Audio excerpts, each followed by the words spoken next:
Maggie McGillicudy's Eye for Trouble, written by Susan Hughes, illustrated by Brooke Carrigan.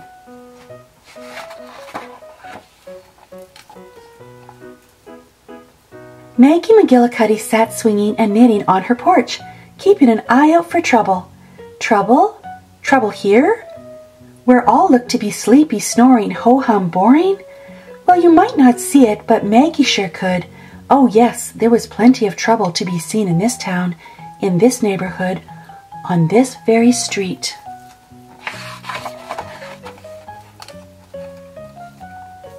It was Wednesday morning and Maggie's new neighbors were moving in.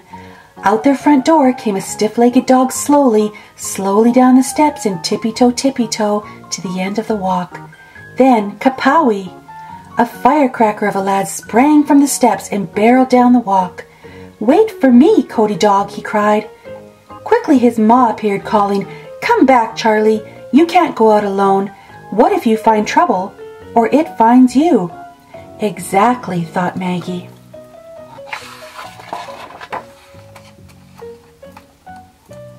And a little later, Maggie did see it. Trouble. A hungry tiger creeping across the lawn. You see it there, don't you? Charlie did too. Maggie didn't hesitate. Tickety-tickety-tack. She clacked her knitting needles furiously, scaring the stripes off that lily-livered wildcat.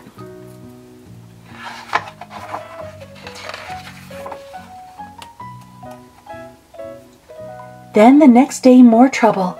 Bernie, the delivery girl, brought Maggie her Thursday afternoon pizza, just like always. But as Bernie jumped on her bike, a snake with a body as thick as an oak tree came slithering through the grass toward her. You see the snake, don't you? Well, that Bernie didn't. No imagination, I guess.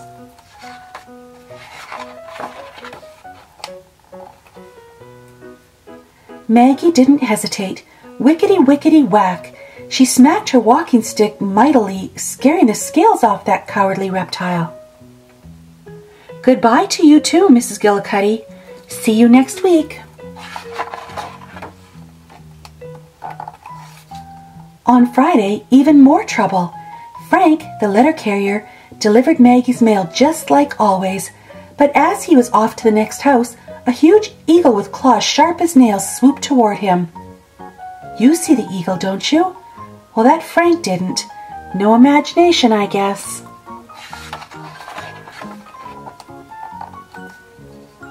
Maggie didn't hesitate.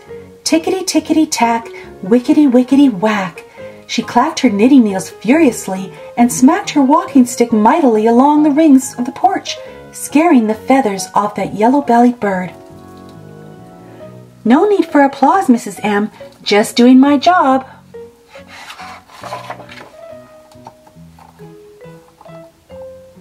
Now here it was Saturday, and Maggie McGillicuddy sat on her porch, swinging and knitting just like always. And out came stiff-legged Cody Dog, walking slowly down the steps and tippy-toe to the end of the walk. Then kapowie!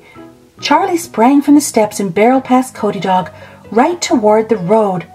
That Charlie was heading straight for trouble. And there was nothing imaginary about this trouble. Maggie knew that for certain. A car was coming up the street.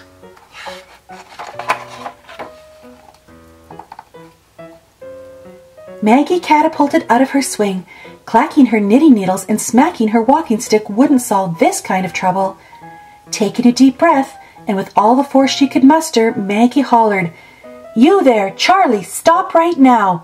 That road is trouble. That car is trouble." Well, that did it. Maggie stopped Charlie right there in his tracks. Maggie McGillicuddy slapped her hand to her cheek and gasped with relief. Cody Dog gave his tail a little wag, and that real trouble went sailing on by. With a big wide grin, Charlie waved at Maggie and started whirling and bounding his way over to her. Old Cody Dog came too, tippy-toeing, tippy-toeing.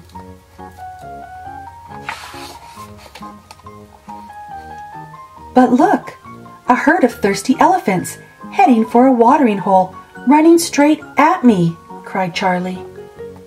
You see those elephants, don't you? Of course you do. And Maggie did too. Maggie was ready to clack her knitting needles just in case, but Charlie flung his arms up in the air and roared, and Cody Dog wagged his tail defiantly. Those elephants took one look, flapped their big ears, and thundered away back across the savannah.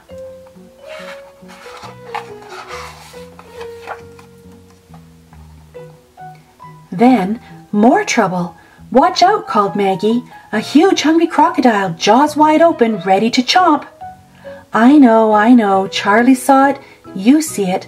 I'm not even going to ask." Maggie was ready to smack her walking stick just in case, but Charlie showed off his karate skills and Cody Dog chased his tail ferociously. That crocodile took one look, snapped its jaws shut, and slipped away back into the lagoon.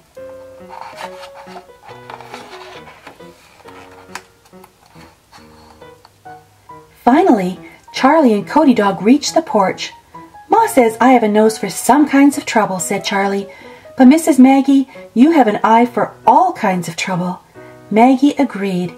She invited Charlie up on the porch with her, and the pair sat side by side swinging.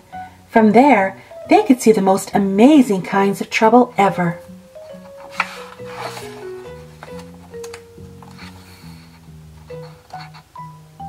When Charlie got up to go, he asked, "Can Cody Dog and I come back tomorrow?" Maggie thought that was a fine idea, and Charlie's ma did too. So now, almost every single morning, kapowie, Charlie whirls and bounds his way over for a visit, and along goes Cody Dog too, tippy-toeing, tippy-toeing.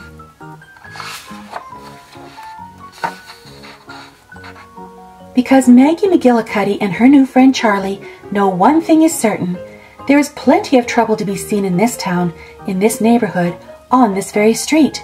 You just have to keep an eye out for it.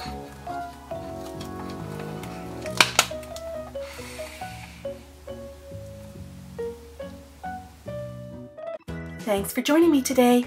Check out these links for more great stories. And before you go, don't forget to subscribe.